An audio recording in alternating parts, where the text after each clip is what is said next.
Okay, in other words, I'm a bit of an agnostic about what the brain is, what consciousness is. Now, I must say I'm a few steps away from believing that consciousness will be put inside of a new body that will be resurrected in the New Jerusalem. But that's not to say that I'm totally ruling out the idea that there's some kind of continuity of experience after, the decline of a physical body. I don't think that will happen. I don't believe that will happen. But because I'm not firmly convinced that it won't, maybe that's what's enough to keep me from being totally scared of it. If you need that 1% doubt. And I think that's really interesting, and it's a great argument. It doesn't provide me with solace, because I think the thing I love is just being able to go and breathing and going like that and just being alive. I love being alive. Some people don't. I do. I love it. And I don't mean because I'm so happy and my life's so wonderful. There's loads of stuff I'm miserable about. I'm miserable all the time. But I love breathing. I love touching. I love moving. I love having consciousness. And that can't go on. But I have other ways to try and deal with it, with the 1%. And that is a tiny religious 1% belief in curing mortality, that in science. And that might work. Or putting us into virtual reality, hopefully in the next 30, 40 years, that can slow or speed up the mind to such an extent that what you would experience in virtual reality will seem like thousands and thousands of years, but is only on Earth, in real life, several seconds. And that's a way of seemingly living forever, and will give us time to actually solve death itself. It'll give you longer. I don't know if it would give you forever. I mean, it certainly can't give you forever in a physical sense. I mean, the sun's going to expand and eat the Earth, and if we've managed to escape the Earth, then the universe is going to, experience a heat death. I think I'd be clinging less to life after 10 million years or several million years. But are you sure about that? Because no. if people only lived until they were 50, do you think they might say, if you gave me 100 years, 150, I think I'd stop clinging to life so much? Yeah. Maybe, but if everyone was used to 150, they'd want 100. They'd want 1,000, and then they'd want 100,000. I think people just get used to it. I don't think, especially given the exponential rate with which the years are felt as going more quickly. Like, it amazes me when my phone goes off and says 1 year ago today, and it's a picture of something I did yesterday. Yeah. You know what I mean? And I'm 24. Yeah. I already feel what people say, that cliche about the years starting to sort of fly by. And when you get to 50 and 60, people talk as if the years are like weeks. It's like nothing. We can't even comprehend what that like subjective experience would be like for someone who's 1,000 years old. Imagine what a year feels like to them. It probably feels like absolutely nothing. And so that subjective experience near the end of their life, when they know they're about to die at 1,000 years old, they'll probably say the same thing of like, gosh, it all just went so fast. We don't know if there's a limit to the sort of exponential increase in how quick a year seems. Yeah, I mean, we can exponentially increase the number of years that we're alive, but I think we'll exponentially also at the same time we don't know that though. Increase the speed with which it's felt. We don't know that, but I would hypothesize that's the case based on an extrapolation of how people feel about years in their lives that they do currently lead. But if that was exponential, then it would really. I mean, a day would. I suppose we're talking about memory after the fact, but when you're actually living a day, you're waking up, you're having your breakfast, that can't possibly start to feel just like, whoop, and then you're the next day and so That's on. true, but that's true right now. I mean, right now, this conversation, it feels like we've been talking for, about an hour or whatever it is. Like it feels very much, I mean, maybe later tonight, I'm going to think, today flew by. But right now, here in the moment, no, I feel like time is running at its normal pace. And maybe just paying attention to that more often makes us realize that we don't need 100,000 years to sort of feel like we've lived enough life.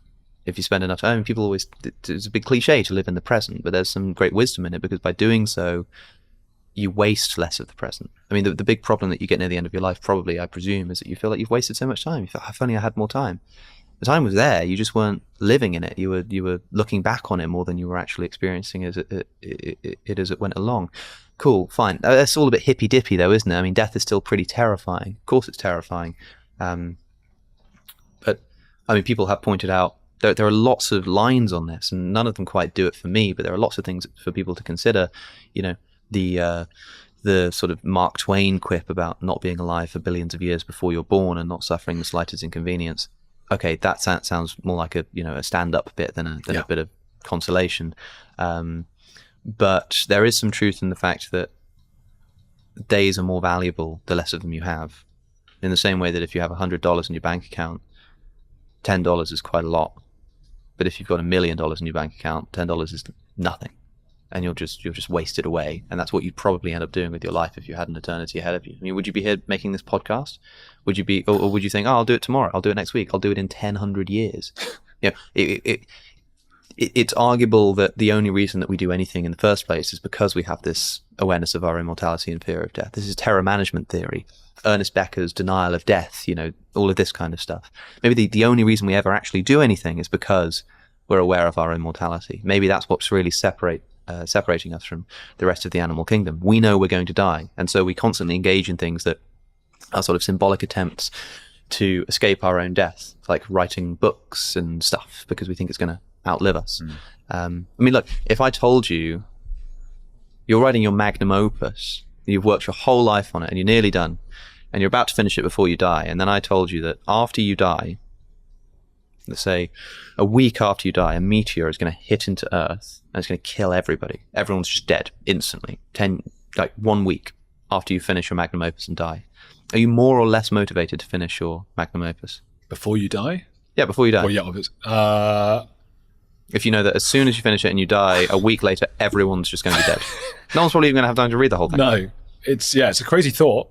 I suppose that's a really different, I don't actually know the answer to that, because that's really interesting. Well, how would it make you feel? If you, like, would you be... Because I don't care once I'm gone. I don't care about my legacy. I don't care about what... Because once I'm gone, a second in time is the same as billions and billions and billions of years. So what difference does it make to me? And yet, I'm still slightly motivated to finish my work. Yeah, but do you think it would affect your motivation? Might do, yeah. How do you think it would affect your motivation?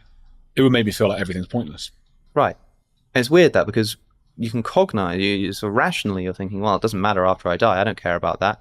But at the same time, it would probably decrease your motivation to finish a magnum opus, which means that maybe a reverse corollary of this is that part of the reason why you're writing the book in the first place is because you think it will outlive you, and because it's an exercise in trying to outlast your own death. And maybe that's sort of what's motivating all human behaviors. If that's the case, then if we were to remove this fear of death, if we were to get rid of it, no one does anything.